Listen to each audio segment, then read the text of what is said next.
গৌরবর্ণ নধর দেহ, নাম শ্রীযুক্ত রাখাল।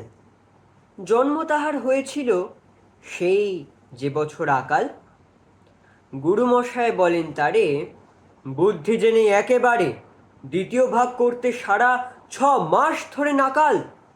রেগে মেগে বলেন, বাঁদর, নাম দিনু তোর মাকাল।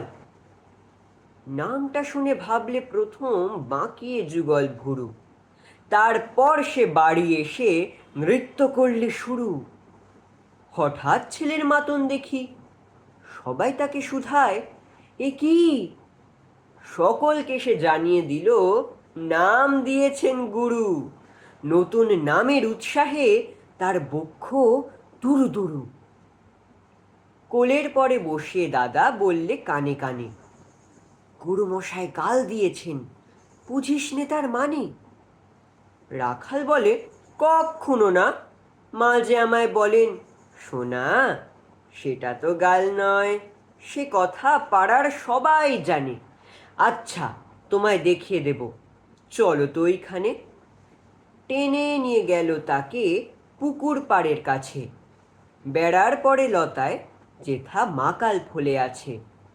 বললে, দাদা, সত্যি বলো, শোনার চেয়ে মন্দ হলো? তুমি শেষে বলতে কি চাও, গাল ফুলেছে গাছে? মাকাল আমি বলে রাখাল দুহাত তুলে নাচে। দোয়াত কলম নিয়ে ছোটে, খেলতে নাহি চায়। লেখা পড়ায় মন দেখে মা অবাক হয়ে যায়। খাবার বেলায় অবশেষে দেখে ছেলের কাণ্ড এসে, মেঝের পরে ঝুঁকে পড়ে খাতার পাতাটায় লাইন টেনে লিখছে শুধু, মাকাল চন্দ্র রায়।